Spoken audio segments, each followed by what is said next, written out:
এটা একটা অন্যরকম এপিসোড। কেন বলছি সেটা আপনারা যখন ভেতরে যাবেন তখন বুঝতে পারবেন।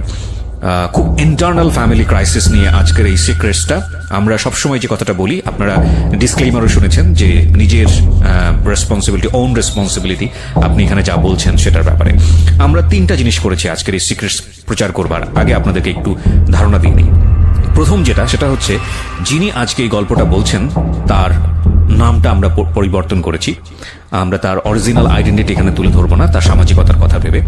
নাম্বার 2, যেটা যে ভয়েস আপনি তাকে শুনতে পাচ্ছেন সেই ভয়েসটি অরিজিনাল ভয়েস নয়। সুতরাং এই ভয়েসটি যদি অন্য কারোর সঙ্গে মিলে গিয়ে থাকে তাহলে আমরা আন্তরিকভাবেই দুঃখিত। তাকে আপনারা কোনোভাবেই সন্দেহ করবেন না, কারণ ভয়েসটি আমরা এখানে চেঞ্জ করেছি। তৃতীয়ত, যে গল্পটি এখানে তুলে ধরা হচ্ছে সেটা খুবই ইউনিক এবং এক্সেপশনাল গল্প। আমরা এই ধরনের গল্প সাধারণত খুব একটা শুনি না, আমাদের সমাজে নিশ্চয়ই ঘটে, কিন্তু সেভাবে হাইলাইট হয় না।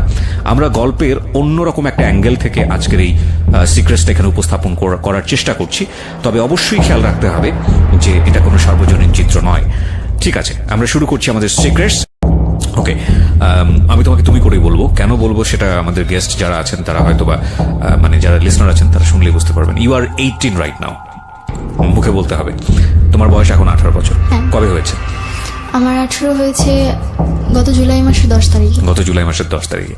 সো 18 বছর মানে ধরে নেওয়া হচ্ছে যে শি ইজ অ্যাডাল্ট এবং তার বিচার বুদ্ধি করার ক্ষমতা আছে, এবং সেই জায়গাটা থেকে সে সমাজের অনেক রিয়েলিটিকেই ফেস করতে পারে। তোমার নাম কি? আমার নাম সুভা আক্তার। সুভা আক্তার, এবং এটা তোমার অরিজিনাল নাম না, আমরা শুরু দিয়ে বলে নিয়েছি। এটা এই কারণেই বলছি যে সুভা এবং ওর ভয়েস এই দুটো যদি অন্য কারোর সঙ্গে মিলে যায় সেটা অবশ্যই আমি বারবার বলবো যে this is not real thing, কারণ আজকের স্টোরিটা অনেক সেন্সিটিভ এবং এই দুটোই এখানে পরিবর্তন করা হয়েছে। সো জন্ম জেলা কোথায় তোমার?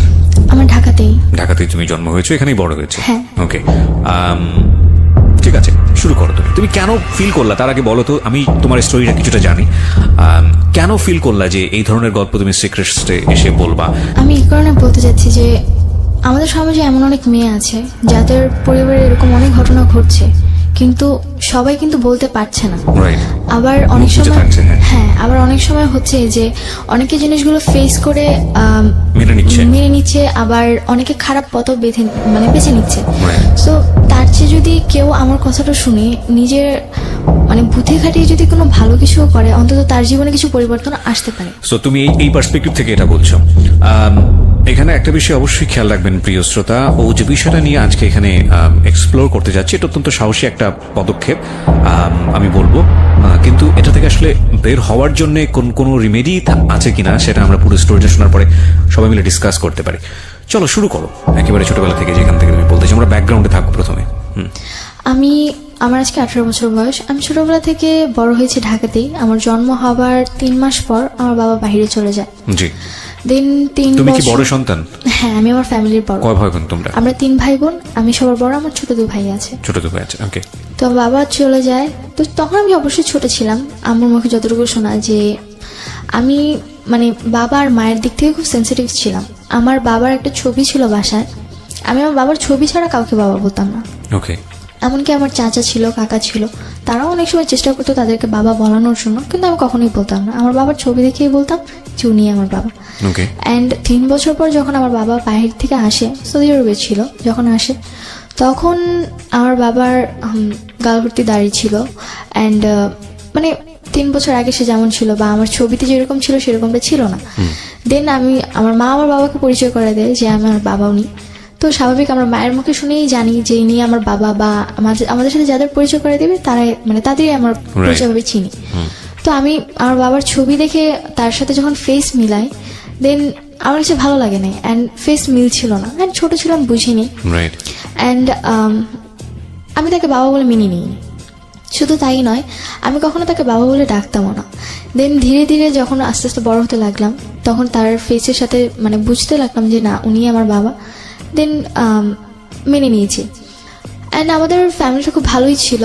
আমি আমার ফ্যামিলির ব্যাপারে কখনোই কোনো কিছু জানতাম না, অ্যান্ড আমি এই ব্যাপারে কখনো কোনো কিছু জানার চেষ্টাও করতাম না। আমার এই ব্যাপারে কোনো আগ্রহ ছিল না, কজ ফ্যামিলিতে সবাই একজন আরেকজনের দায়িত্বে থাকে, কিন্তু তবুও কিন্তু একটা ব্যক্তিগত ব্যাপার বলতে কিছু থাকে। দেন আমাকে ছোটবেলা থেকে আমি মানে প্লে নার্সারি কেজি এগুলো আমি আমাদের এলাকার একটি স্কুলে পড়েছি। দেন পরবর্তীতে আমাকে আমার এলাকার বা দাদাতুল নার্সি স্কুলে ভর্তি করানো হয়েছে। আমি ওখানে পড়াশোনা কন্টিনিউ চালিয়েছি। যখন আমি 7 উঠি, স্বাভাবিক মানে বয়সের খাতিরে মানুষ কিন্তু ভুল করে। রাইট। তো আমার আব্বু আম্মু আমার সাথে খুব খারাপ আচরণ করে। খারাপ আচরণ করে বলতে কি ঘটনা? খারাপ আচরণ বলতে আমার গায়ে হাত তুলে। কি ছিল ঘটনা, কেন গায়ে হাত তুলে? রিজনটা ছিল যে আমি কেন রিলেশন করছি। কি মানে রিলেশনটা তুমি পড়লে কিভাবে, কি হয়েছে? পড়েছি, আমাকে প্রপোজ করে। ক্লাস 7 এ থাকতে কি প্রপোজ করে? থাকতে আমার পাশের বাড়িতে ছিল একজন মানে ভাড়া থাকতো। জি। তো সে আমাকে যখন প্রপোজ করে, তো আবেগের বশে তাকে আমি যখন একসেপ্ট করি, আমাদের রিলেশনে যখন 14 দিন, তখন ফ্যামিলি জানতে পারে। একটু থামাচ্ছি আমি, সেটা হচ্ছে যে পাশের বাড়িতে যে ছিল ও কোন ক্লাসে পড়তো? পড়াশোনা করতো না। ও কি তোমার চেয়ে বয়সে অনেক বড় ছিল? হ্যাঁ, বড় ছিল বয়সে। পড়াশোনা আরো 2-3 বছর আগে ছেড়ে দিয়েছে। আচ্ছা। এন্ড জব করতো। তোমার চেয়ে বয়সে অনেক বেশি বড় ছিল। আচ্ছা, সে তোমাকে প্রপোজ করে? হ্যাঁ। আচ্ছা। তো যখন আমি একসেপ্ট করি, আব্বু আম্মু আমাকে তেমন কিছু বলেনি। জাস্ট তোমার আব্বু আম্মু জানলো কিভাবে বিষয়টা? আব্বু আম্মু জানতে পেরেছে আমি আব্বুর ফোন দিয়ে কথা বলছিলাম। আচ্ছা। দেন আব্বুর ফোনে নাম্বারটা ছিল এন্ড রাতের বেলা সে যাচ্ছিল যে আমার সাথে দেখা করবে। আচ্ছা। এন্ড আমার মনে খুব ভয় ছিল, তো আমি ফোনটা সাইলেন্ট করে আমার বালিশের নিচে রেখে ঘুমিয়ে পড়েছিলাম। ওকে। দেন হঠাৎ করে আব্বু ঘুম থেকে উঠে দেখে যে বাইরের লাইট জ্বলছে এন্ড আব্বুর ফোন কাছে নেই। যখন সে আমার বালিশের নিচে ফোনটা দেখে, রিসিভ করে ফোন, তো আমি ওখান থেকে, আব্বু কোনো কথা বলে না, কিন্তু অপর সাইড থেকে কথা আসে যে তুমি আমার সাথে দেখা করবে, আর তা নাহলে তোমার সাথে আমার ব্রেকআপ। ওকে, এই ধরনের কথা আসে? হ্যাঁ। ওকে। তো পরে এই কথাটা শোনার পর আব্বু খুব রেগে যায় এন্ড আমাকে ওই দিন খুব মারে এন্ড আমার পড়াশোনা অফ করে দিতে চেয়েছিল, কিন্তু আম্মু কোনোভাবে হয়তো বা আমার পড়াশোনা। বাবা এর আগে কি তোমার কখনো গায়ে হাত তুলেছে? না, ওই ফার্স্ট টাইম। ওই ফার্স্ট টাইম। তোমাকে কিভাবে বাবা, এগুলো খেয়াল করবেন কারণ this is a very important thing. বাবা তোমার কাছে অনেক প্রিয় এবং অনেক রেসপেক্টেড একটা জায়গায় ছিল কি? ওকে। সো তোমাকে বাবা ওই ঘটনা জানার পরে তোমাকে বাবা কি করেছে? আমাকে প্রথমে 2-3টা থাপ্পড় মারে। জিজ্ঞেস করেনি যে কি হয়েছে ঘটনাটা? আমাকে জিজ্ঞেস করেছিল, দেন আমাকে বলার কোনো স্কোপ দেয়নি। আমি কিছু বলার আগে উনি আমাকে মারতে শুরু করে এন্ড তোমার ওই সময় ফিলটা কি ছিল যে যখন এরকম একটা ঘটনা, তোমার ক্লাস 7 এ বয়স খুব বেশি হলে 12 থেকে 13, তোমার বাবা এটা জেনে গেছে এবং তুমি তো নিজে থেকেই ভয় পাওয়ার কথা? হ্যাঁ, আমি খুব ভয় পেয়ে গিয়েছিলাম এন্ড আমি বলছিলাম যে আব্বু আমার কথাটা শোনো, আমি সরি যে আমি ভুল করছি, অন্তত আমার কথাটা শোনো। তারপর তার একটাই কথা ছিল, কেন তুমি ফোন ধরবা আর কেন বা তুমি কথা বলবা। ওকে। এন্ড যে ঘরে যে মাটি খোঁড়ার জন্য শাপলগুলো থাকে, আমরা যেগুলোকে বলে থাকি, তো আব্বু আমাকে ওটাতে অনেকক্ষণ মারে এন্ড আমার হাত পা কেটে যায়। তো শাবল দিয়ে মারে তোমাকে? হ্যাঁ। আর ওটা মানে রড জাতীয় ছিল, যার কারণে হাত পা কেটে গিয়েছিল। দেন পরবর্তীতে আম্মু জিনিসটা হয়তোবা তার কাছে খুব খারাপ লেগেছিল, তো এই কারণে আম্মু পরে আব্বুকে আটকায়, পরে আমাকে আর কিছু বলে না। দেন তারপর থেকে আব্বুর সাথে আমার কথা বলা সবকিছু কমে যায়। কজ আমার একটা জিনিসই মানে মনে হচ্ছিল যে আমার কথাটা কেন সে শুনলো না। মানে ভয় কাজ করে নাকি রাগ কাজ করে? ভয় রাগ দুটোই।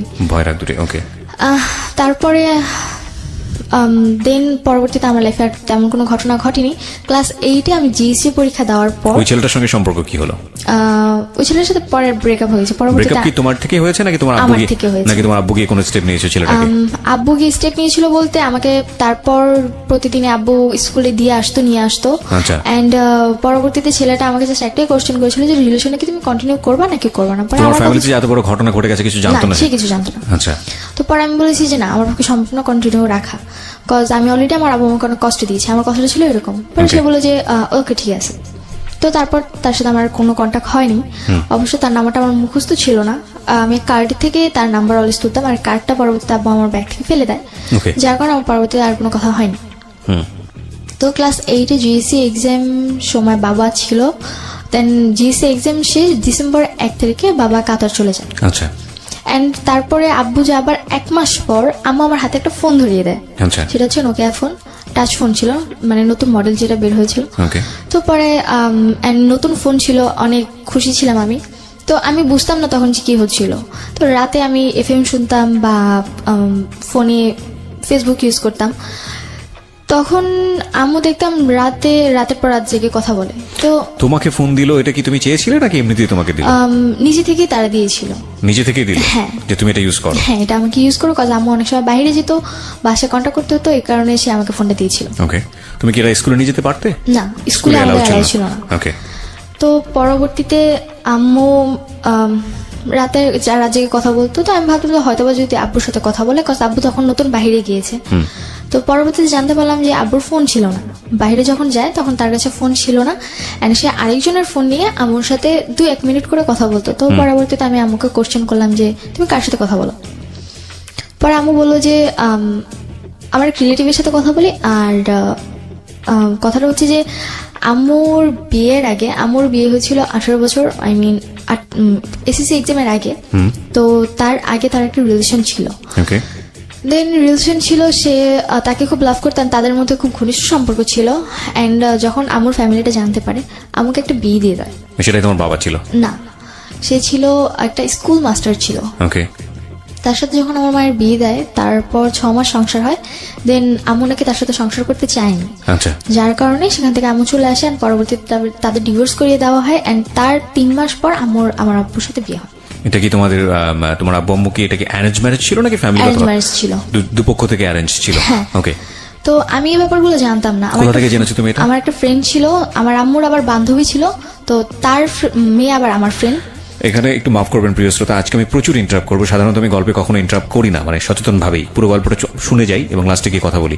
কিন্তু আজকে ইন্টারাপ্ট করার বিশেষ কারণ আছে, কারণ আমি চাই গল্পের ভেতরটা, ব্যাকগ্রাউন্ডটা খুব চমৎকারভাবে উঠে আসুক। নইলে সামনে আমরা যে সিচুয়েশনটা ফেস করতে যাচ্ছি সেটার অনেক প্রশ্নের উত্তরই মিলবে না।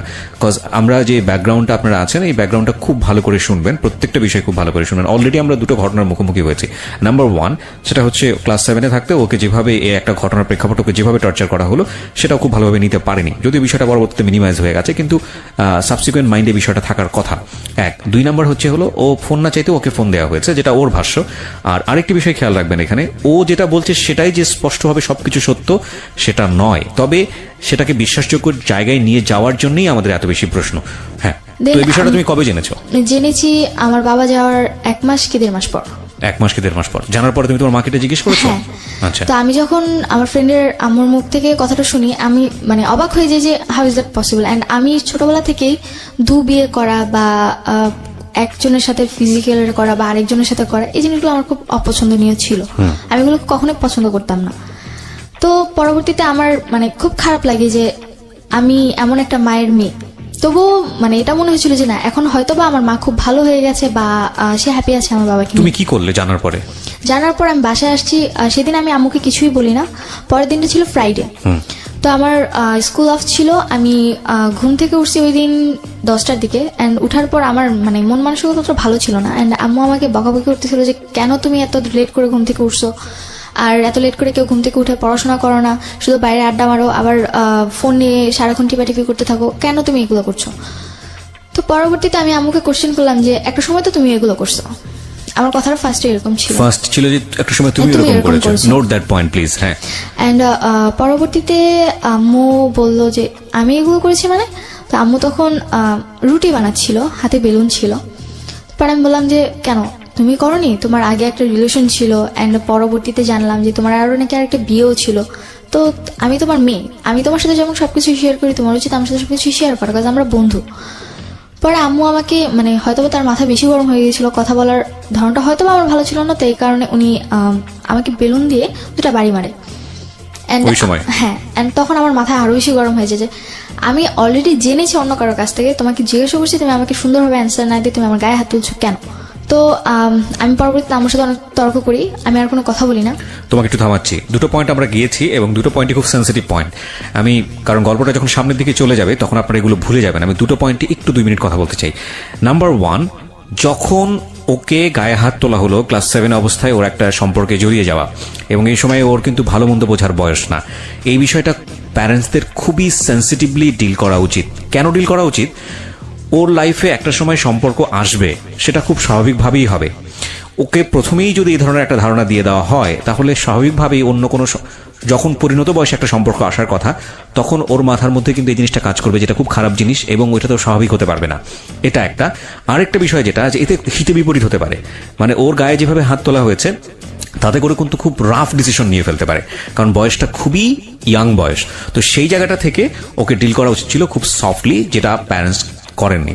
মায়ের ভুলটা দেখেন, ও হ্যাঁ এটা এখানে ওরও একটা ভুল আছে, সেটা হচ্ছে যে যখন ওর বান্ধবীর মায়ের কাছ থেকে বিষয়টা জানলো, ওর উচিত ছিল মাকে এসে জিজ্ঞেস করা যে মা এরকম ঘটনা ঘটেছে কিনা। খুব স্বাভাবিকভাবেই একটা সন্তান ওই বয়সে সে ভালো মন্দ বোঝে না, তার খারাপ লাগাটা খুব স্বাভাবিক, কারণ যেহেতু ওর স্বাভাবিকভাবেই এই জিনিসটাকে প্রেজেন্ট করা হয়েছে, কিন্তু ও সেটা করেনি।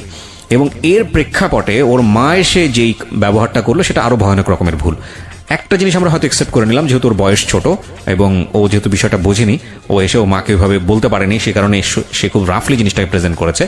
কিন্তু ওর মার উচিত ছিল বিষয়টা ওর কাছ থেকে খুব সুন্দর করে জেনে তারপর ওকে খুব সুন্দর করে বুঝিয়ে দেয়া। আমরা যেই প্রযুক্তির যুগে বসবাস করি সেখানে আমাদের সন্তানেরা আমাদের অতীত জানবে না, এটা হতেই পারে না। আমাদের অতীত তারা জানবেই। একটা সময় যদি আপনি ভুল করে থাকেন বা কোনো একটা বিপদের মধ্যে পড়ে থাকেন বা যাই কিছু করে থাকেন না কেন, এই প্রযুক্তির যুগে সবকিছু ডকুমেন্ট থেকে যায় এবং একটা সময় গিয়ে আপনার সন্তান সেটা জানবেই। সুতরাং সেটার জন্য আপনার একটু প্রিপেয়ার থাকা উচিত যে আপনি বিষয়টাকে কত সফটলি আপনি আপনার সন্তানকে খুব সুন্দর করে জিনিসটা বোঝাবেন, যাতে করে তার মানসিকভাবে কোনো ধরনের সে বিপর্যয়ের মুখে না পড়ে। হ্যাঁ বলো, তারপর? তারপর থেকে আমার সাথে গায়ে হাত তুলো। পরে আমার সাথে আমার আর কোনো কথা বলি না, আমি রাগ করে আমার সাথে কথা বলি না। কিন্তু এই প্রশ্নের উত্তর কি দিল তোমার মা তুমি যখন বললা এটা? প্রশ্নের পরবর্তীতে আম্মু আমাকে আর কিছু বলেনি, শুধু এইটুকুই গায়ে হাত তুলো। হ্যাঁ, গায়ে হাত তুলেছি। আর পরে এটাই বলেছে যে আমাদের ব্যাপারে তোমার না জানলেও চলবে। Oh, this is a big mistake. Okay. And এটা বলেছিল যে আমাদের ব্যাপারে তোমার না জানলেও চলবে, এন্ড নিজের লাইফের ব্যাপারে ফোকাস দাও, তোমার ফ্যামিলির ব্যাপারে এত কিছু জানার প্রয়োজন নেই। আমরা এখানে একটা বিরতি নিব প্রিয় শ্রোতা। আজকে আমি প্রথমেই বলে নিচ্ছি আমি অনেক বেশি ইন্টারাপ্ট করব, কারণ স্টোরির প্রয়োজনেই, এবং আপনারা ধৈর্য ধরে শেষ পর্যন্ত শুনবেন। This is a big family crisis. আজকের এই গল্পটা থেকে অনেক ছেলে মেয়েই বা অনেক ফ্যামিলি হয়তো বা তাদের চিন্তাভাবনার জায়গাটা পরিবর্তন করবেন। দেখুন, আমরা সমাজে এত কিছু নিয়ে কথা বলি, সমাজে এত প্রবলেম নিয়ে কথা বলি, কিন্তু ঘরের ভেতরে একটা শিশুর সুস্থভাবে বেড়ে ওঠার জন্য তার যে মানসিক পরিবেশটা প্রয়োজন, এবং একই সাথে বাবা মা শিশুর সাথে কি আচরণটা করবেন বা কোন জায়গাটায় প্রাইভেসি মেনটেন করবেন, বা প্রাইভেসি যদি ওপেন হয়ে যায় তাহলে সেটাকে কিভাবে ডিল করবেন, সেই বিষয়টা নিয়ে কিন্তু কোথাও কোনো আমাদের না আছে এডুকেশন প্রতিষ্ঠানে, না আছে কোথাও সামাজিকভাবে কোনো শিক্ষা। কিন্তু this is a very very important part for our social life এবং ফ্যামিলি লাইফ। সেটার হয়তো আজকে একটা খুব ভালো দিক নির্দেশনা হয়তো আজকের এই এপিসোড থেকে আসবে। আপনাদের সবাইকে বলবো একটু ধৈর্য ধরে মনোযোগ দিয়ে শোনার জন্য, এবং যারা এটাকে এন্টারটেইনমেন্ট হিসেবে নিচ্ছেন তাদেরকে আমি বলবো please get lost, cause this episode actually not for the entertainment. So called entertainment it's a part of entertainment, of course. সেইভাবে যদি যাই তাহলে সো কল্ড এন্টারটেইনমেন্ট বলতে যেটা বোঝায় যে মুভি হলো বা নাটক দেখলাম, তারপরে okay fine, I get some মজা ফান, ভুলে গেলাম। আজকের এপিসোডটা বা সিক্রেটসটা আসলে এরকম না, সামথিং বিয়ন্ড এন্টারটেইনমেন্ট। যদিও এটা এন্টারটেইনমেন্টেরই একটা অংশ, কিন্তু সামথিং বিয়ন্ড এন্টারটেইনমেন্ট। এন্টারটেইনমেন্টের ভেতরে entertainment, something beyond entertainment. Okay, so আমরা একটা তারপর আম্মুর সাথে আমার কথা হয়নি 2-3 দিন, এন্ড তারপরে দেখি যে আম্মু একজনের সাথে কথা বলে এন্ড বাইরে গিয়ে দেখা করে। তখন কি তুমি তোমার মার সঙ্গে স্বাভাবিক ছিলে, কথাবার্তা বলতে, নাকি একদম চুপচাপ? নরমালি ওরকম কথা হতো না, জাস্ট খেয়েছো কিনা বা খাবা কিনা বা স্কুলে যাবা কিনা। তোমার কোনো ফ্রেন্ড ছিল ওই মুহূর্তে তাদের সাথে তুমি এই বিষয়গুলো শেয়ার করতে? না, আমার আসলে আমি ছোটবেলা থেকে আমি স্কুলে পড়তাম, কিন্তু আমার ছোটবেলার স্কুল লাইফটা ছিল সবচেয়ে খারাপ। কেন? কজ আমার স্কুল লাইফে আমি কখনো কোনো ফ্রেন্ড করতাম না। আমার নিজের কাছে খুব খারাপ লাগতো, কজ সবার ফ্যামিলি এত সুন্দর, এন্ড আমি সবসময় একটা জিনিস চাইতাম যে আমার মা, সবার মায়েরা তাদের স্টুডেন্টস মানে বাচ্চাদেরকে নিতে আসে, আমি চাইতাম যে আমার আম্মু যেন আমাকে নিতে আসে। যদিও যে বছরে যদি 2-1বারও সে আমাকে আনতে যেত, মানে তার চেয়ে মানে সেদিনটা মনে হতো যে আমার ঈদের মতো খুশি যে সে আমাকে নিতে আসছে। নিতে যেত না কেন? কোনো কারণ ছিল? নিতে যেত না, তখন আমার ছোট ভাই হয়েছিল, এন্ড তার একটাই কথা ছিল যে তোমার ছোট ভাইকে বাসায় রাখতে হয়, দেখতে হয়। তো বাসার কেউ ছিল না? না, বাসার কেউ ছিল না। সো তুমি তোমার জায়গা থেকে এটা ফিল করতে, কিন্তু তোমার মায়ের জায়গা থেকেও বিষয়টা লজিক্যাল ছিল? হ্যাঁ, লজিক্যাল ছিল। তো তোমাকে সুন্দর করে বোঝাতো না বিষয়টা যে দেখো বাবা আমার এরকম সমস্যা, যে কারণে নিতে যেতে পারে? কখনো বুঝাইনি। মানে আমার মায়ের আচরণ ছোটবেলা থেকে অনেক রাফ ছিল, এন্ড একটা মা উনি তো একটা মানুষের নিম্ন স্তরে যে বকাবকি করে বা স্ল্যাং, হ্যাঁ, কটু কথা বলে, মানে একটা মানুষের নিম্ন স্তরের চেয়ে নিচু কথা উনি আমাকে বলতো। আমি আগেই বলেছি আজকে আমি অনেক ইন্টারাপ্ট করব। আমি আপনাদের যারা রেডিওতে এটা শুনছেন তাদের হয়তো মনে হতে পারে যে এটা কিভাবে সম্ভব। আমি আমার এটা গিবত হয়েছে, আল্লাহ মাফ করুক। আমি জাস্ট একটা এক্সাম্পল দিই। আমার পাশের বাসায় এরকম একটা ঘটনা ঘটে রেগুলারলি। মেয়েটার বয়স আমি জানি না, এবং হঠাৎ করে সেদিন আমি শুনছিলাম, বাসায় ছিলাম অল্প সময়ের জন্য, মা এবং মেয়ের কনভারসেশন। মা মেয়েকে যেভাবে গালি দিচ্ছে, যে কথাগুলো বলছে, সেটা আমার কাছে কোয়াইট আনথিঙ্কেবল মনে হয়েছে। এবং মাঝে মাঝে দেখছিলাম যে মেয়েটার প্রতিবাদ করছে, ছোট ছোট অল্প অল্প প্রতিবাদ করছে। তোমার একটা সময় মনে হচ্ছিল যে এই মেয়েটার ভয়েসটা একটা সময় লাউড হয়ে যাবে, মা তখন আর কিছু বলতে পারবে না। কারণ বিষয়টা আসলে তাই হয়, আমরা যত কিছুই থাকি না কেন, হয়তো ওই মায়ের লাইফে একটা গল্প আছে, সে অনেক বেশি ফ্রাস্ট্রেটেড, নিশ্চয়ই আছে, নইলে মেয়ের সঙ্গে এত খারাপ ব্যবহার কেন করবে। কিন্তু এটা একটা না মানে শস্য জমির মতো, আপনি যে কাজটা করছেন সেটার রেজাল্ট আপনাকে পেতেই হবে। এবং আপনি একজনের উপর ফ্রাস্ট্রেটেড হয়ে যদি আপনি আপনার সন্তানের সাথে খারাপ ব্যবহার করেন, আপনার সন্তান এটা কড়াই গন্ডে আপনাকে দিয়ে দিবে, ব্যাগ দিয়ে দিবে। যাই হোক, বলেন তারপর। তো আমার সাথে প্রচুর খারাপ ব্যবহার করতো, উঠতে বসতে খেতে বসলে অনেক খারাপ আচরণ করতো। অ্যান্ড মানে মাঝে মধ্যে নিজের কাছে এটা মনে হতো যে আল্লাহ কেন আমাকে বাঁচিয়ে রাখছে, বা আমি কেন মরে যাই না। ওকে। তো এক পর্যায়ে সুইসাইড অ্যাটেম্পের চিন্তা করলাম, ওই যে ক্লাস 7 এর থাকতেই, তখন আমি ক্লাস 9-এ প্রথম দিকে ভর্তি হয়েছি। ওকে। তো ইচ্ছে করছিল যে বেঁচে থাকার চেয়ে মরে যাওয়াটা হয়তো আমার কাছে অনেক বেশি বেটার। তো আমার আম্মুর সাথে একটা ছেলের মানে নর্মালি কথা হতো, আমি শুধু জানতাম, কখনো দেখিনি। তো হঠাৎ একদিন রোজার মাস, তখন আমার বাসায় আসছে সে। তো তখন আমার বাসায় তাকে দেখে আমি অবাক যে কে এই লোকটা। অ্যান্ড সে দেখতে নর্মালি সুন্দর ছিল, তো আমার ভালো লাগে, কিন্তু আমি কখনো তাকে কথা বলতাম না। অ্যান্ড পরবর্তীতে যখন দেখলাম যে রাতের পর রাত আম্মু তার সাথে কথা বলতেছে, আমার নিজের কাছে তার প্রতি একটা ঘৃণা জন্ম নিল যে মানে একটা বিবাহিত মহিলা তার সাথে কি করে সে এত রাত জেগে কথা বলে। আর সে জেগে কিনা সে অনার্স 3rd ইয়ারে পড়ছে, একটা ছেলে। নিজের কাছে খুব খারাপ লাগতো। আমি তাকে মাকে জিজ্ঞেস করলাম না যে ছেলেটা বাসায় আসলে ছেলেটাকে, সে ছিল পরে বললো যে আমাকে পরিচয় করিয়ে দিল যে আমি তাকে আমার ভাই বলে জানি, তোমার মামা।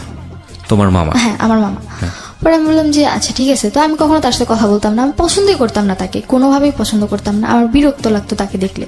তো সে যদি বাসায় আসতো আমি বের হয়ে যেতাম, বা সে যদি ঘরে থাকতো আমি অন্য রুমে গিয়ে বসে থাকতাম, কখনো তার সাথে কথা বলতাম না। বাট তোমার তো উল্টো আচরণ হওয়া উচিত, যে একটা যাকে তুমি পছন্দ করছো না এবং তুমি গেস করছো যে তার মা, তোমার মা ছেলেটার সঙ্গে কথাবার্তা বলছে, তো তুমি তাকে কেন স্পেস দিচ্ছ? তুমি তো তোমার মায়ের রুমেই বসে থাকা উচিত ছিল।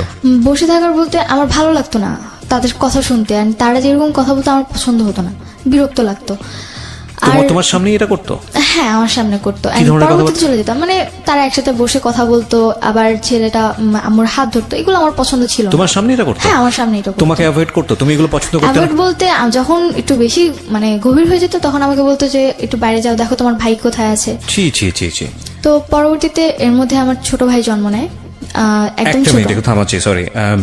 সেটা হচ্ছে যে যখন এই জিনিসটা হতো তুমি তো একটা গেস করতে করতে যেটা এটা this is a bad thing. তো ওই সময়টাতে তুমি এগুলো কি করতে? তোমার ভেতরের ইমপ্রেশনটা কি হতো? খারাপ লাগতো, ইচ্ছে করতে যে হয় ওকে মেরে ফেলে, মানে আমার মাকে মেরে ফেলে, আর তাহলে নিজে মরে যায়। মানে এতটা খারাপ লাগতো, মানে খুব গিল্টি ফিল হতো নিজের মধ্যে। তো এর মধ্যে মানে যখন এই জিনিসগুলো দেখতাম, তার মধ্যে হঠাৎ করে একদিন রাতে দেখি যে আমার বাসায় কেউ একজন আসছে। আমি আমার রুমে শুয়েছিলাম, আমার বাসায় কেউ একজন আসছে। তো তুমি তোমার মাকে বলতে যে মা এগুলো আমার ভালো লাগছে না? হ্যাঁ, আমরা বলতাম মাঝে মধ্যে যে আম্মু এগুলো কেন করো। তো আম্মু বলতো যে কি করি, কিছুই তো করি না, জাস্ট নর্মালি কথা বলি, মানে তার কথাটা উড়াই দিত। তুমি তোমার মাকে বলতে পারছো মা কেন আসবে উনি বাসাতে? হ্যাঁ, আমি বলতাম। পরে বলতো যে আসে, ভাই আমার কথা বলতে আসে, মাঝে মধ্যে দেখো না খাবার টাবার নিয়ে আসে, ওনার পছন্দ, এই কারণে আসে, এছাড়া আর কিছু বলতো না। তোমার যে ভালো লাগে না এটা বিষয়টা আমি বলেছি তাকে, তার কথা একটা, তোমার ভালো লাগলে কে, সে তোমার কাছে আসে না, তুমি কেন এটা মানে কেয়ার করতেছো, তার কথাটা ছিল এরকম। আমি কেন কেয়ার করতেছি, সে তো আমার কাছে আসতেছে না, আসতেছে তার কাছে, তার ভালো লাগছে। তোমাদের বাসাটার আশেপাশে কোনো লোকজন ছিল না? আসলে আমাদের বাসার আশেপাশে যে লোকজন ছিল মানে তারা তাদের মতো বিজি। পাশে একজন হিন্দুদের ফ্যামিলি আছে, ফ্ল্যাট এটা। হ্যাঁ, তো সে তার মতো থাকতো, আর আমাদের ডান পাশে যারা থাকতো তারাও তাদের মতো বিজি থাকতো, মানে তাদের আচরণটা অনেক খারাপ ছিল, যার কারণে তাদের সাথে কেউ মিশতে পারতো না। মানে এই বিষয়টা কিরকম ছিল যে তোমাদের সঙ্গে তাদের কোনো সম্পর্ক ছিল না? সম্পর্ক ছিল না। ওকে। আর আমাদের আশেপাশে যারাই আসছিল নতুন নতুন আসছিল, তো নতুন নতুন তাদের। তোমার সঙ্গে তোমার বাবার সম্পর্ক কেমন ছিল? প্রথমে খুব ভালো ছিল, এন্ড 7 এর কাহিনী। তো আমি যে সময়ের গল্পে আছে ওই সময় কেমন ছিল?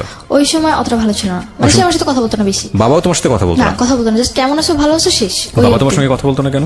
কথা বলতো না, সে বলতো আমি খারাপ হয়ে গেছি, ঘোরাফেরা করি, ফোন ইউজ করি, ফেসবুক চালাই। আর তাদের, আমার ফ্যামিলির কাছে ফেসবুক ইউটিউব জিনিসটা ছিল সবচেয়ে খারাপ। ফোন তো তারাই দিয়েছে? হ্যাঁ, তারাই দিয়েছে। অ্যান্ড তারা বলতো যে কেন ফোন দিয়েছি, গান শুনো, নর্মালি ফ্রেন্ডসদের সাথে যদি কথা বলা হয় 2-1 মিনিট কথা বলো, আর আমাদের খবর না হলে নিব, তুমি কেন ফেসবুক ইউজ করবে। তাদের কাছে ফেসবুক জিনিসটা খুবই খারাপ। মানে তোমার আব্বুর কোনো আইডি ছিল ফেসবুকে? না, কোনো আইডি ছিল না? আইডি ছিল না। ওকে। তারা তোমার কাছ থেকে পাসওয়ার্ড বা তারা ফেসবুক কিভাবে ইউজ করতে হয় এগুলো জানতো? আমি তারা ইউজ করতে পারতো না ফেসবুকটা জিনিসটা, তো এই কারণে তারা আরো বেশি খারাপভাবে হোস্ট করতে জিনিসটা। তো পরবর্তীতে যখন এখানে একটা বিষয় একটু বলি প্রিয় শ্রোতা, যেগুলো ভেরি ইম্পর্টেন্ট বিষয়। সেটা হচ্ছে যদি আপনার সন্তান কখনো এরকম ফেসবুক ইউজ করে, আপনি এটাকে স্টপ করতে পারবেন না। যদি স্টপ করেন তাহলে যেটা হবে যে সে গোপন করে অন্য কিছুই ব্যবহার করে আপনাকে ধরা দেবে না। সো লেট হিম ফ্রি, তাকে ফেসবুক ইউটিউব সে যেটা করছে করতে দিন। আপনার এক্সেস রাখবেন একটা সার্টেন পিরিয়ড পর্যন্ত, লাইক ও বয়প্রাপ্ত হওয়া পর্যন্ত খুব সুন্দর করে বোঝাবেন, বাবা তুমি যেটাই করো না কেন কোনো প্রবলেম নাই, তোমার পাসওয়ার্ডটা আমার কাছে রাখো, তোমার আইডি টাইডি সবকিছু আমার কাছে রাখো, ওকে তুমি তোমার মতো করে করো। আমি যদি কখনো ফিল করি যে তোমার এই আইডিতে বা তোমার আমার এটাতে মনিটর করার প্রয়োজন আছে, তাহলে আমি এটা ঢুকে দেখবো যে তুমি কার সাথে কিভাবে কন্টিনিউ করছো। এটা তোমার সেফটির জন্যই প্রয়োজন, বিকজ আমি যেহেতু তোমার চেয়ে অনেক বেশি এক্সপিরিয়েন্স এই এরিনাতে, আমি চাই না তুমি কোনো ভুল করো। So that is the best way. এরপরে যদি আপনার কোনো বেস্ট ওয়ে জানা থাকে, ইউ ক্যান এক্সারসাইজ দিস। বলেন। তো তারপরে একদিন রাতে দেখলাম যে আমার বাসায় একজন আসছে। তো জিনিসটা আমার কাছে কোনোভাবেই ভালো লাগেনি। তো আমি পরে আমার রুমে যে নক করি, অ্যান্ড নক করার পর মানে আমি যেটা দেখি সেটার জন্য আমি একদম তৈরি ছিলাম না।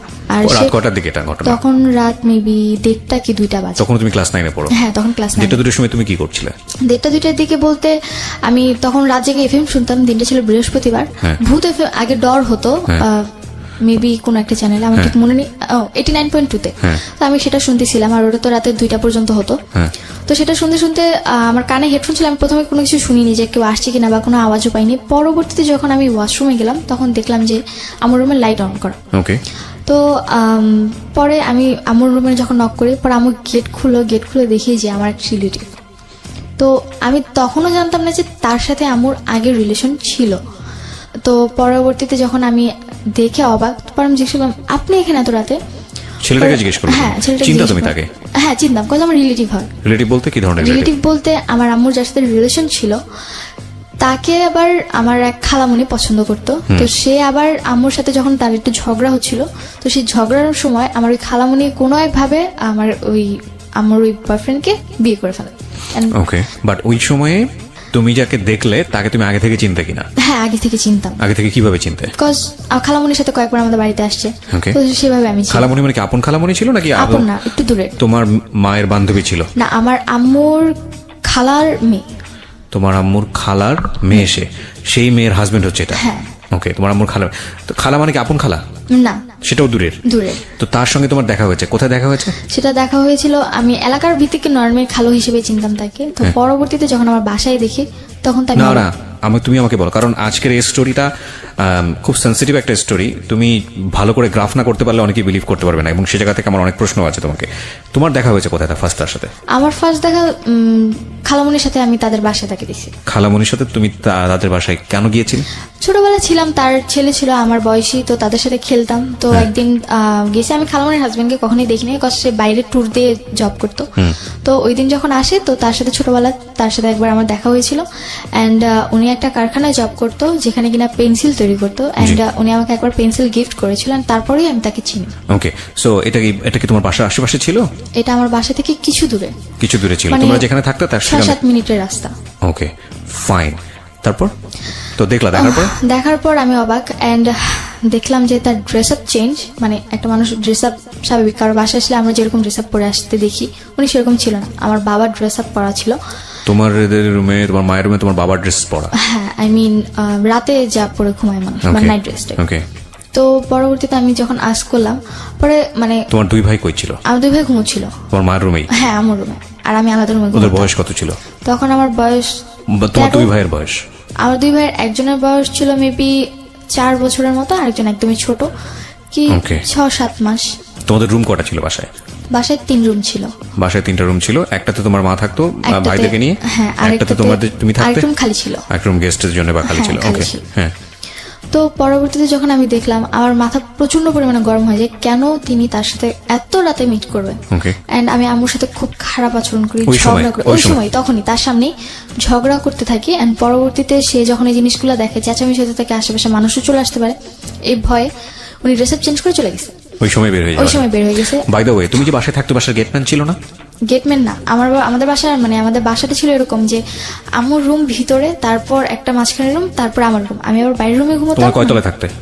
তালা বলতে আমাদের তালা সিস্টেম নেই, মানে একতলাই সবকিছু টিন সেট, মানে তালা সিস্টেম, একতলা উপরে ছাদ, মানে পুরো বাসাটাই ছাদ ঢালাই করা একতলা বাসা। ওকে, বাসায় কোনো গেটম্যান ছিল না?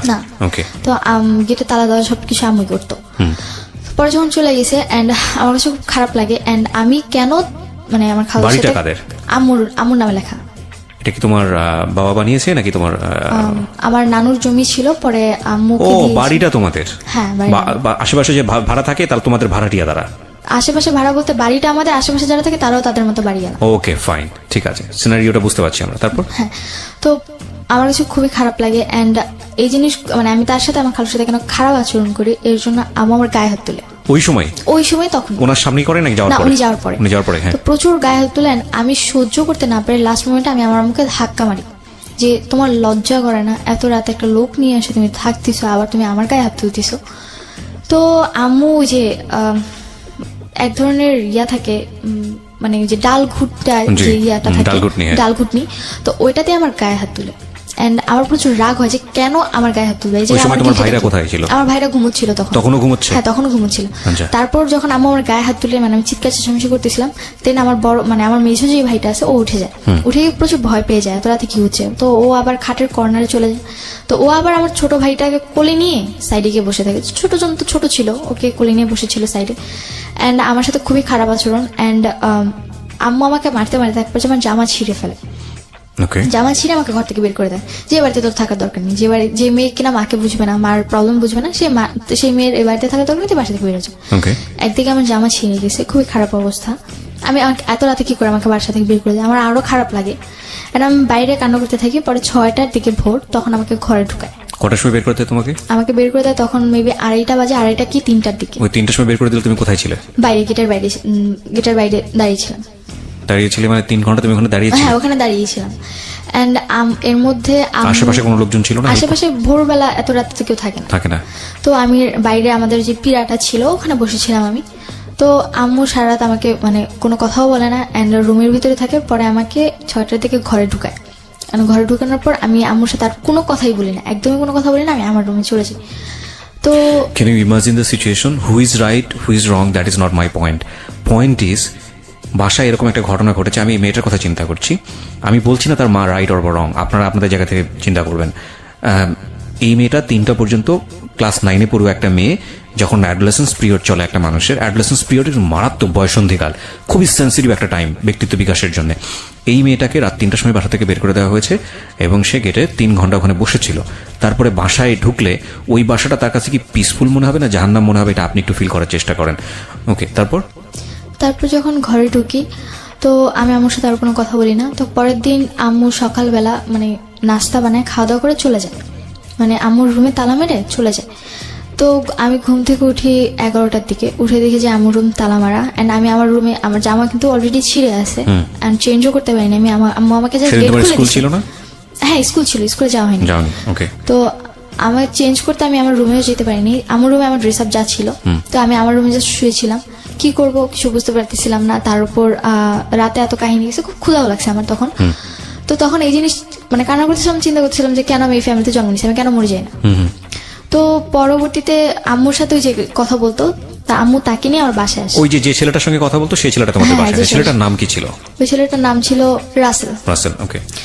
তো ছেলেটার নাম ছিল রাসেল অ্যান্ড ও আম্মুর সাথে বাসায় আসে অ্যান্ড আসার পর পরবর্তীতে যখন আম্মু তাকে সবকিছু বলে অ্যান্ড বলার পর আমার ছোট 2 ভাইকে আমার নানু বাসায় রেখে আম্মু তাকে নিয়ে আমার বাসায় আসে। ওকে।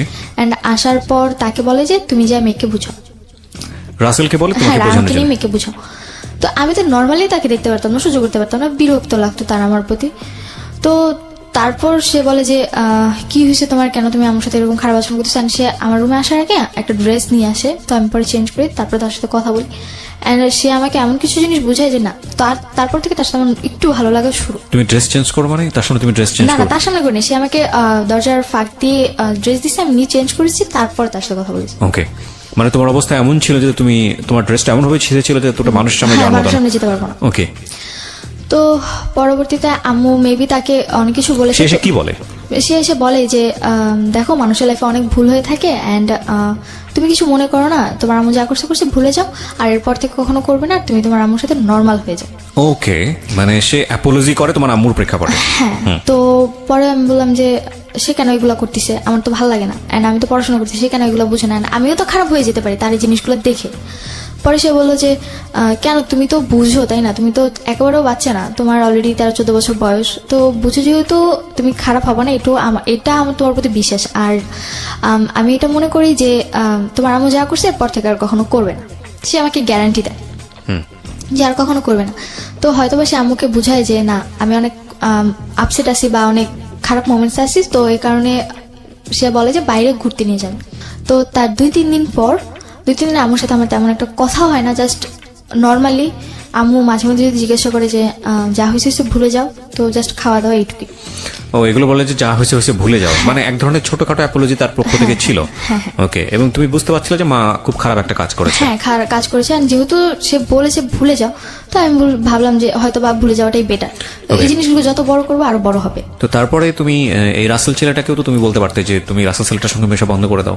হ্যাঁ, আমি তাকে মানে তার সাথে আমার এরকম কোনো কথা হতো না। আচ্ছা, মানে মার সঙ্গে তুমি এত ইজি ছিল না, এত ইজি ছিলাম না। তো বাবাকে ওই সময়টাতে কি, ওই ঘটনার পর কি বাবাকে জানাচ্ছিল? পর আমার মায়ের সাথে বাবার কথা হয়, এন্ড আমার মা আমার বাবাকে আমাকে এমন ভাবে উপস্থাপনা করে যে আমি 4-5টা ছেলের সাথে রিলেশন করতেছি, আমি তাদের সাথে ঘুরতে যেতে যাচ্ছি, বাইরে যেতে যাচ্ছি, আমাকে দিচ্ছে না, এই কারণে আমি আম্মুর সাথে খারাপ আচরণ করতেছি, এন্ড তার গায়ে হাত তুলছি। আমার বাবার কাছে আমার উপস্থাপনাটা ছিল এরকম। ওকে, এটা তুমি পরবর্তীতে গিয়ে জেনেছো? এটা আমি পরবর্তীতে জেনেছি। ফাইন, আমি স্টেপ বাই স্টেপ যাই। তারপর কি হলো? তো তারপর 2-3 দিন পর আমাকে চিড়িয়াখানা ঘুরতে নিয়ে যায়, এন্ড হ্যাঁ রাসেল, আমার আম্মু, আমি, আমার ছোট দু ভাই, তো আমরা সবাই মিলে ঘুরতে যাই। এন্ড ওই দিন যাওয়ার পর আমি আমার আম্মুর সাথে অনেকটা ফ্রি হই, যে না ওই দিন তার আচরণটা অনেক ভালো ছিল, আমার কাছে খুব ভালো লাগে। এন্ড আমি কখনো আমার আম্মুর কান্না সহ্য করি, যাই হোক আমার আম্মু যদি একবার কান্না করে তারপর আমার আর কিছু দরকার নেই। তো পরে রাসেলের সাথে ঘুরতে যাই, এন্ড ওইখানে দেখি যে রাসেল আমাদের ফুল ফ্যামিলিকে খুব ভালোভাবে হোস্ট করতেছে, আই মিন টেক কেয়ার করতেছে, জিনিসটা আমার খুব ভালো লাগে। এন্ড আমার টেক কেয়ারটা খুব বেশি করতেছে। এই ধরনের ব্যাপার কি তুমি তোমার বাবার কাছে কখনো পেয়েছো, যে লাইক তোমার বাবা তোমাদের কোথাও নিয়ে যাও? কখনো কোথাও নিয়ে যায় না আমাদেরকে। আমার যে 13-14 বছর বয়সে আমি কখনো আমার বাবাকে আমাকে মার্কেটে নিয়ে যেতে দেখি। আজকের এই স্টোরিটা is very sensitive story, cause আপনারা বুঝে গেছেন এতক্ষণে যে স্টোরিটা কোন দিকে যাবে, কিন্তু স্টোরি ওই মোমেন্টের জন্য যারা ওয়েট করতেছেন তাদেরকে আমি বলবো যে লিভ দ্য স্টোরি, শোনার দরকার নেই আপনাদেরকে। কজ আজকের স্টোরির লেসনটা একটা মেয়ের বড় হয়ে ওঠা, মেয়ের জায়গাটা একটা ছেলেও হতে পারে, তার বড় হয়ে ওঠা এবং অত্যন্ত গোপনীয় একটা সামাজিক টানাপোড়েন বা ফ্যামিলিগত একটা টানাপোড়েন, সেই জায়গাটাকে তার ব্যক্তিত্ব বিকাশ, সবকিছু মিলিয়ে এটা খুব টাফ অ্যান্ড ভেরি সেন্সিটিভ একটা স্টোরি। এবং এই জায়গাটা থেকে আপনাদের যদি কিছু নেবার থাকে যে না আমি আমার সন্তানকে কিভাবে বড় করবো, আমার সন্তানের সাথে আমার আচরণটা কি হওয়া উচিত, বা সন্তান হয়ে বাবা মার প্রতি আমার কি পরিমাণ রেসপেক্ট দেখানো উচিত, কোন জায়গাটাতে আমাকে প্রাইভেসি মেনটেন করা উচিত, কোন জায়গাটাকে আমাকে এক্সপ্লোর করা উচিত, তাহলে বলতে পারবো আমাদের সিক্রেটটা সার্থক। আর যারা এন্টারটেনমেন্ট হিসেবে নিচ্ছেন যে না কি হয় কি হয় কি হয় দেখার জন্য, প্লিজ লিভ দ্য স্টোরি। বলো তারপর। তারপর বাইরে ঘুরতে যাই, এন্ড তার টেক কেয়ারিংটা আমার খুব ভালো লাগে, যে সে আমাদের উপর খুব ভালো কেয়ার করে, এন্ড তার আচরণটা আমার কাছে খুব ভালো লাগে। এন্ড তারপরে তার সাথে আমি অনেকটা ফ্রি, মানে রাসেলের সাথে আমি অনেকটা ফ্রি কথাবার্তা বলি। তো তখন এপ্রিল মাস, মানে ভ্যালেন্টাইন ডে, তো না এপ্রিল মাস, বৈশাখ, পয়লা বৈশাখ। এন্ড পয়লা বৈশাখে সে আমাকে একটা ফুল কিনে দেয়, এন্ড আমার স্কুলে প্রোগ্রাম ছিল, প্রত্যেক পয়লা বৈশাখে আমার স্কুলে প্রোগ্রাম হয়, তো আমি স্কুলে যাব, এন্ড আমার খোপার জন্য ফুল লাগবে, ফুল ছিল না, তো এ কারণে উনি পরবর্তীতে আমাকে যখন ফুল কিনে দেয় আমার খুব ভালো লাগে। এটা তোমার মা জানতো? হ্যাঁ, আম্মু বলেই কিনে দিয়েছিল। তো তখন আম্মুর সাথে রাসেলের কন্টিনিউ কথা হচ্ছে। তো তোমাদের বাসায় আসা যাওয়া করে? হ্যাঁ, আসা যাওয়া হচ্ছে। এন্ড আমি প্রাইভেট টাইম পাস করে? হ্যাঁ, প্রাইভেট, মানে আমি যখন থাকি না তখন আসে, বা আমি যখন ঘুমোচ্ছি তখন এসে কথা বলে, বা আমি যখন রুমে চলে গেছি তখন তাদের মধ্যে একটু ডিস্টেন্স রাখি, যে হয়তো বুঝতে পেরেছি যে আমার এগুলো পছন্দ না তখন। তো পরবর্তীতে তখন এই সময়টা থেকে তুমি তোমার বাবাকে রাসেল সম্পর্কে বলেছো? যে সময়টা তুমি তখনও বলোনি? তখনও বলিনি। এই প্রাইভেসিটা তুমি মেইনটেইন করেছো কেন? সিক্রেটটা তুমি মেইনটেইন করেছো কেন? এই জিনিসটা আমি মেইনটেইন করেছি কজ আমার বাবার সাথে আমার মাসে 2-3 মাসে একবার কথা হতো। 2-3 মাসে একবার? তাও কেমন আছো, ভালো আছো কিনা, এইটুকুই। তার মানে বুঝুন আপনি যে ওর কি পরিমাণ দূরত্ব ছিল ওর বাবার সাথে এবং ওর মায়ের সাথে। বলেন তারপর পয়লা বৈশাখ গেল, এন্ড পয়লা বৈশাখের পর রাসেল আমাকে প্রপোজ করে। প্রপোজ করাটা কিরকম ছিল? প্রপোজ করাটা এরকম ছিল যে ও পরের দিন সিলেট চলে যাচ্ছে, আগের দিন রাতে বাসায় মিট করতে আসে আমার ফুল ফ্যামিলির সাথে। তখন কোথায় থাকতো? ও থাকতো আমার বাসা থেকে 2-3 মিনিট দূরে একটা বিল্ডিং এ থাকতো। ওখানে কি ভাড়া থাকতো? ভাড়া থাকতো। ভাড়া থেকে পড়াশোনা করতো? পড়াশোনা করতো। আচ্ছা, এবং ওর বাড়ি কোথায় ছিল? ওর বাড়ি ছিল বরিশাল বরগুনা। বরগুনাতে। এখানে থেকে সে পড়াশোনা করতো? শুধুই পড়াশোনা করতো? শুধু পড়াশোনা। ইউনিভার্সিটিতে পড়তো? হ্যাঁ, তিতুমিরে 3rd ইয়ারে পড়তো। তিতুমিরে 3rd ইয়ারে পড়তো। ওকে, বলো তারপর। তো তারপরে রাতের বেলা যখন সে আসে তখন সে আমার একটাই কথা বলে যে তুমি যদি কিছু মনে না করো আমি তোমাকে কিছু বলতে চাই। পরে আম্মু তখন আবার বাইরে রান্নার রুমে কিছু তার জন্য আয়োজন করতেছিল। তারপরে জি বলেন। তো পরে বলতেছে যে তুমি তো আমাকে মামা বলে ডাকো, বাট কিছু মনে করো না, তোমাকে আমার খুব ভালো লাগে। তো হয়তো ওই জিনিসটা আমার মধ্যে খুব ভালোভাবে বা যেভাবেই হোক একটা করা নাড়ে যে না, কেউ আমাকে সেকেন্ড টাইম আবার প্রপোজ করেছে। ক্লাস 7 এর পরে? হ্যাঁ, 7 এর পর। তারপর সে ওইটা বলে চলে যায়। সে আমাকে বলে যদি তোমার ভালো লাগে তাহলে আমাকে আজকে রাতে অন্তত একটাবারের জন্য হলো ফোন দিও, মানে একটা মিসড কল দিও অন্তত। তারপর আমি সেদিন তার সাথে আমার কোনো কন্ট্যাক্ট নেই, মানে আমি তাকে আর ফোন দিই না। আর আমার ফোনে ওরকমভাবে ব্যালেন্স ভরাও হতো না যে আমি কাউকে ফোন দিতে পারবো। তো আমি তাকে আর ফোন দিই না। পরবর্তী দিন সে আমাকে ফোন দেয় সিলেট যাওয়ার পর। ওই দিন রাতে তার বাস ছিল, সিলেট চলে গেছিল। দেন তারপর আমাকে ফোন দেয়। থানাবাড়ি আবারও ফিরছি আমাদের সুভার কাছে। হ্যাঁ, সিলেটে গেল। হ্যাঁ, তারপর যখন উনি পরের দিন আমাকে ফোন দিল, তারপর আমাকে বললো যে তোমার কি আমাকে কোনোভাবে ভালো লাগে না যে তুমি আমাকে একটাবার ফোন দিলা না? আমি বললাম যে আমার ফোনে ব্যালেন্স ছিল না, তাই আমি ফোন দিতে পারিনি। তো যখন এই কথা বলি তখন বলে যে থাক, আমার আর কোনো অ্যান্সার প্রয়োজন নেই, আমি অ্যান্সার পেয়ে গেছি। পরে তার সাথে আমার কন্টিনিউ কথা বলা। তো পরবর্তী দিন থেকে আম্মুর ফোনে দেখি যে যেহেতু আমি রাসেলের সাথে কথা বলছি, তার মানে আমার আম্মুর ফোন যদি ওয়েটিংয়ে থাকে বা কথা বলে, সে আরেকজনের সাথে কথা বলছে। তো পরে আমি রাসেলকে কোশ্চেন করলাম যে আপনি কেন আম্মুর সাথে কথা বলতেন? পরে সে বললো যে আমি তো জাস্ট আপা হিসেবে তার সাথে কথা বলতাম নর্মালি, এছাড়া আর কিছুই না। আর আমি আমার লাইফের ব্যাপারে বা আমার ফ্যামিলি মেম্বারের ব্যাপারে কথা বলতাম, আদার্স কিছু না। বললাম যে তাহলে যে আপনি হাতটা ধরতেন এগুলো, সেগুলো তো জাস্ট বোন হিসেবে আমি তার হাত ধরতাম। এটা কি মানে ভালো লাগা বা প্রপোজিং এর একদম প্রিলিমিনারি পর্যায়ে তখনই কি তুমি জিজ্ঞেস করলে এটা এই বিষয়গুলো, নাকি তার আগে জিজ্ঞেস করে? না, আগে তো না, পরে পরে মানে তোমাকে ভালো লাগার করার পরে? হ্যাঁ, ভালো লাগা প্রপোজ করার পর। তো যখন এই কথাগুলো বলি তো প্রত্যেকটা কথারই মানে এমন একটা অ্যান্সার ছিল যে না, মানে সে এগুলোর ব্যাপারে কোনোভাবে ইনভলভ না। তো তখন রাসেল সিলেটে, তো আমি তো বাড়িতে। তো আমি ঠিক তার 2-3 দিন পর আমি সেম ভাবে রাতে বাসায় ঘুমোচ্ছিলাম। ওই দিন হয়তো বা আমি রাতে কোনো FM শুনতে শুনতে ঘুমিয়ে পড়েছি, আমার রাতে মানে কানে হেডফোন। তো আমার ওই ব্যাপারে আর হুঁশ নেই যে না, আমার কানে হেডফোন দিয়ে আমি ঘুমিয়ে পড়েছি। প্রপোজটা কি তুমি অ্যাকসেপ্ট করেছিলে? এক্সেপ্ট বলতে আমি জাস্ট বলেছিলাম যে আমি ফোন দিতে পারিনি। তো সে বলেছে আমি আমার অ্যান্সার পেয়ে গেছি। তো এখানে আমাদের মধ্যে কেউই কাউকে আই লাভ ইউ যে জিনিসটা থাকে ওটা কেউই কাউকে বলেনি। বাট তোমার দিক থেকে কি ভালো লাগা শুরু হয়েছিল? হ্যাঁ, তখন শুরু হয়েছিল। এগুলো পয়েন্ট করবেন প্রিয় শ্রোতা। ওকে, তারপর? তো পরে দেখি যে রাতের বেলা, তখন মেবি রাতের 3:30 কি 3:45 কাছাকাছি এরকম টাইম। তখন দেখি যে আমার কানে এখনো রেডিও চলছে অ্যান্ড ফোনে চার্জ একদম ব্যাটারি লো। তো পরে আমি উঠে ফোনের চার্জারটা আমার রুমে ছিল না, আমি আম্মুর রুমে চার্জার আনতে গেছি। তো আমাদের বাড়িতে কেউই রুম নক করে ঘুমোতো না। তো ওই দিন রাতেও দেখলাম যে আম্মুর রুম মানে নক ছিল না, ভিড়ানো ছিল এরকম টাইপের, কিন্তু ডিম লাইটটা অন ছিল, যেটা কিনা আম্মু অন করে ঘুমায় না। তো আমি ভাবলাম যে আম্মু হয়তো ঘুমিয়ে গেছে, রুমে গিয়ে ডিম লাইট অফ করে দিই। অ্যান্ড আমি রুমে ঢুকে আগের বার তো জাস্ট আমার খালুকে দেখেছিলাম, আমি নক করার পর তারা গেট খুলে। তো পরবর্তীবার আমি আবার ওপেনলি মানে যা দেখি সেটার জন্য আমি প্রপারলি প্রস্তুত ছিলাম না, একদমই না। অ্যান্ড আমার হাত থেকে ফোনটা পড়ে যায়, ব্যাটারি খুলে যায় ফোনের। টাচ ফোন ছিল তো, টাচটা ফেটে গিয়েছিল। তো আমি দেখে মানে একদমই সহ্য করতে পারিনি। দরজাটা, আম্মুর রুমের দরজাটা জোরে মানে আটকে দিয়ে আমি আমার রুমে এসে দরজা আটকে মানে কি করবো তখন, মানে বাঁচবো না মরে যাবো সেটা চিন্তা করতেছিলাম। মানে কি ছিল বিষয়টা? বিষয়টা ছিল যে আমাদের যে বাসার গলিটা, ওই গলি প্রথম ঢুকতেই একটা বাড়ি থাকে, ওই বাড়িতে একটা ছেলে থাকতো। তো ও আবার মার্কেটে জব করতো। তো ওর সাথে নাকি আম্মুর কথা আগে থেকেই মোটামুটি ছিল। অ্যান্ড সেদিন আমি স্টোরি জানতে চাচ্ছি না, তুমি আনএক্সপেক্টেড কাউকে ওখানে দেখেছো? হ্যাঁ, আনএক্সপেক্টেড, মানে আমি নর্মালি তাকে ওরকম ভাবে চিনতাম না। যে যাকে দেখলে তুমি ওই রাতের পরে তাকে চিনেছো না তার আগে তুমি তাকে চিনতে? পরে চিনেছো।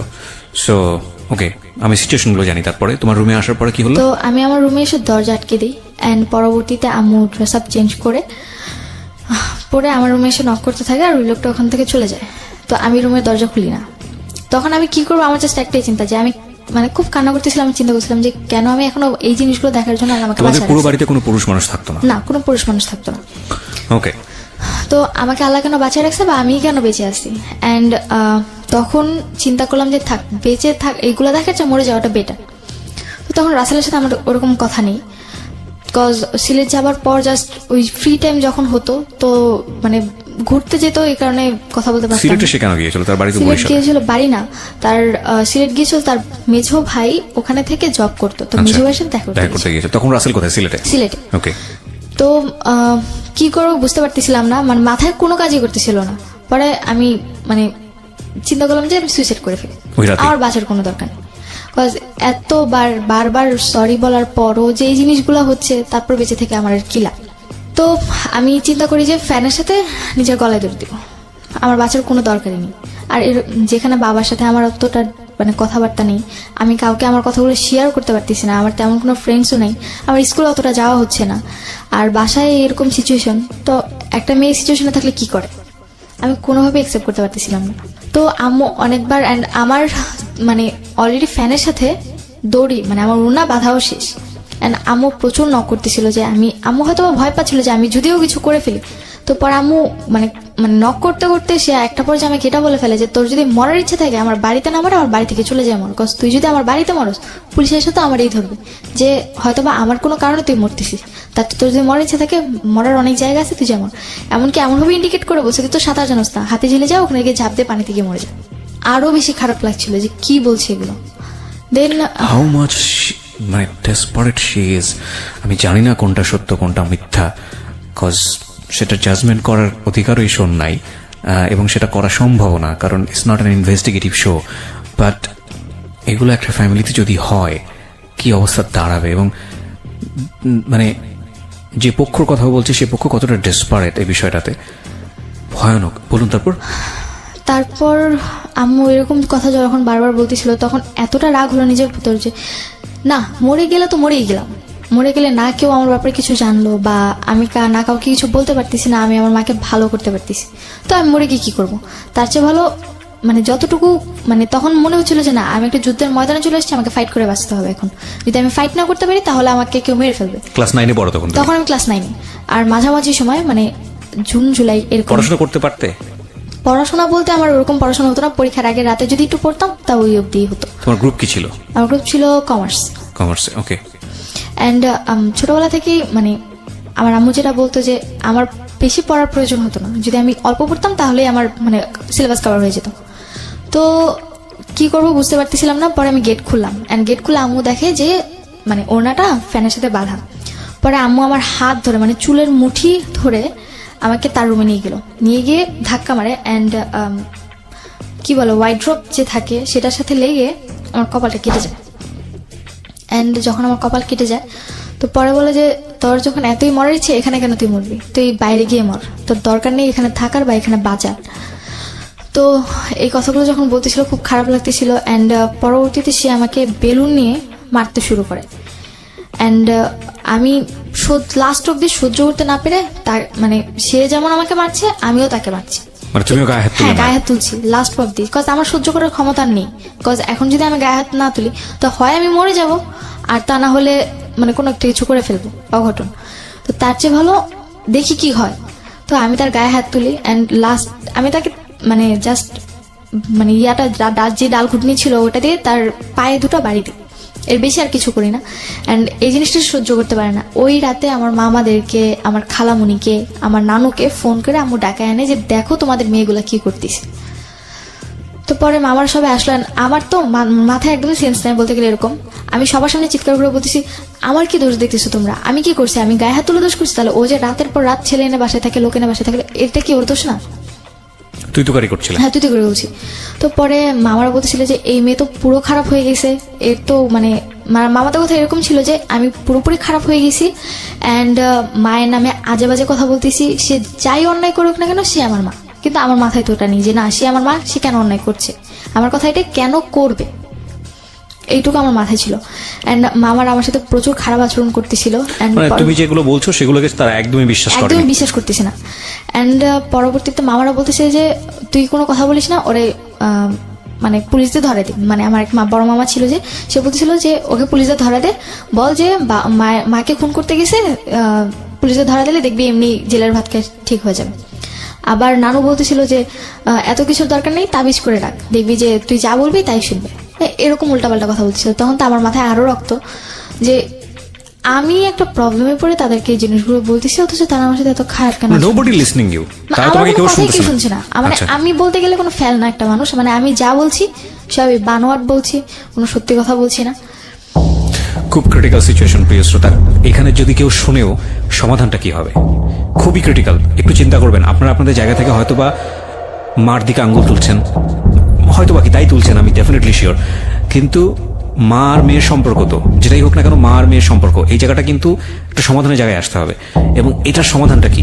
কজ এমন একটা হস্টিলিটি সম্পর্ক গ্রো করেছে দুজনের মধ্যে, এবং এত ভয়ানক একটা রিজনে যেখানে সমাধান দেওয়ার মতো কেউ নেই, এবং পুরোপুরি ওর পক্ষে কেউ নেই, সবাই নিচ্ছে ওর মায়ের পক্ষে। সেটাই হয়তোবা তাদের জায়গা থেকে স্বাভাবিক ছিল। এবং এটা আসলে কোন জিনিসটাকে কাটবে, পক্ষ নিলেই বা এটা সমাধানটা কি হবে? মানে এর চেয়ে ডিফিকাল্ট মোমেন্ট মার লাইফেও কখনো এসছে কিনা জানি না, এবং ওর লাইফে তো অফকোর্স আমি জানি না শেষ পর্যন্ত সেটার কি হয়েছে। তবে যারা আজকের এই গল্পটা শুনে অনেকে বিশ্বাস করতে পারছেন না, তাদেরকে আমি বলবো আপনি নিশ্চয়ই পত্রপত্রিকা পড়েন, আপনি নিশ্চয়ই লাস্ট 2-4-5 বছরের ঘটনা যদি একটু পেছন দিকে যান, এইরকম একটা প্রেমের সম্পর্ক, এরকম অবৈধ সম্পর্কের কারণে নিজের ছেলে মেয়েকে মেরে ফেলেছে, এবং নিজের ছেলে মেয়েকে মেরে পত্রিকার শিরোনাম হয়েছে, হেডলাইন হয়েছে, এরকম অসংখ্য ঘটনা আপনি পাবেন। সো এতটা অবাক হওয়ার কিছু নাই। রেডিওতে ফর দ্য ফার্স্ট টাইম আমি বলি যে এইরকম একটা ডেসপারেট স্টোরি উঠে আসতেছে, আমরা চেষ্টা করতেছি এটার সমাধান খোঁজার জন্য।